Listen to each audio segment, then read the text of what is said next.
اب تو شرجینا کی بھی بس ہو چکی ہے، بہت تھک چکی ہے، مزید برداشت نہیں کر سکتی۔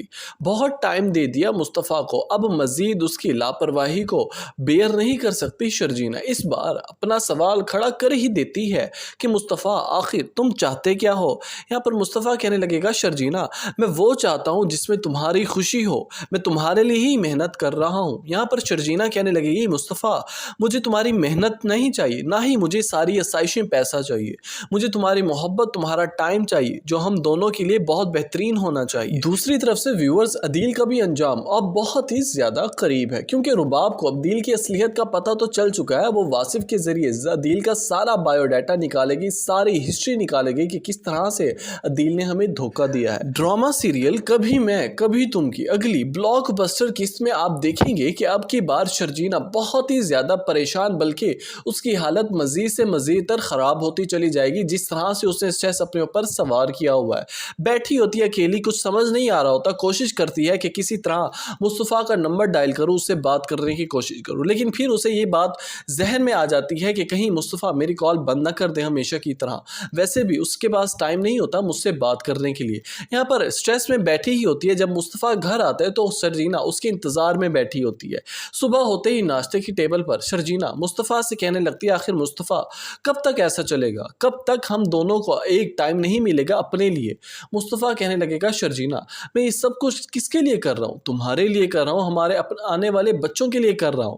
آخر اب آج میں محنت نہیں کروں گا کہ کس طرح سے ہم اپنی ساری فیسلٹیز کو اویل کر پائیں گے؟ شرجینا کہنے لگے گی مصطفیٰ مجھے ایسی فیسلٹیز، ایسا پیسہ نہیں چاہیے جس میں ہم دونوں کے لیے ہی کوئی آسائش نہ ہو، ہمیں صرف اپنا ٹائم اویل کرنا چاہیے، جتنا ہو سکے ہمیں ایک دوسرے کو ٹائم دینا چاہیے، ایک دوسرے کو سمجھنا چاہیے۔ مصطفیٰ کہنے لگے گا شرجینا آخر تمہارے ساتھ مسئلہ کیا ہے؟ میں تمہارے لیے کچھ کروں تو بھی مسئلہ، نہ کروں تو بھی مسئلہ۔ یہاں پر مصطفیٰ کا بڑھتا ہوا غصہ شرجینا کو اور زیادہ پریشانی میں مائل کر دے گا۔ کہنے لگے گی شرجینا مصطفیٰ سے کہ آخر مصطفیٰ اس طرح کا رویہ تم مجھ سے کیوں اختیار کر رہے ہو؟ آج تک اتنا عرصہ ہو گیا میں نے تمہارے منہ سے اپنے آنے والے بچے کے لیے کوئی الفاظ نہیں سنے، نہیں چاہتے تم کہ ہمارا بچہ ہو؟ یہاں پر مصطفیٰ کہنے لگے گا شرجینا میں نے ایسا کبھی کچھ نہیں کہا۔ اس کے بعد جب عدیل کی اصلیت اس کے ماں باپ کے سامنے کھلتی ہے تو اس کی والدہ بھی اس بار چلا اٹھتی ہے، آواز اٹھاتی ہے اپنے حق کی خاطر کہ تمہیں شرم نہ آئی اپنے ماں باپ کو باہر سڑک پر لا کر اس گھر کو بیچ ڈالا، صرف اپنے مفاد کی خاطر، لالچ کی خاطر؟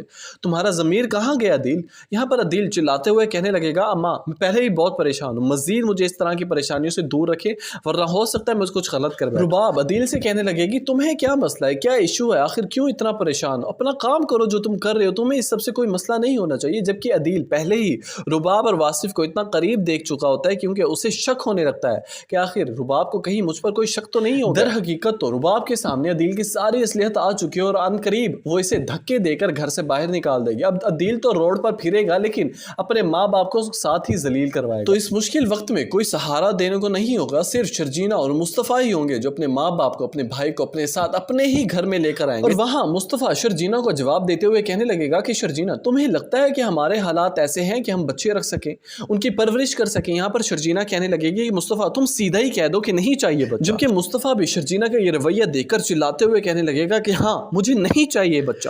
اپنی قیمتی رائے سے آگاہ کرنا مت بھولیے گا، نیچے کامنٹ سیکشن میں ویڈیو اچھی لگی ہو تو ویڈیو کو بھی لائک کر دیں۔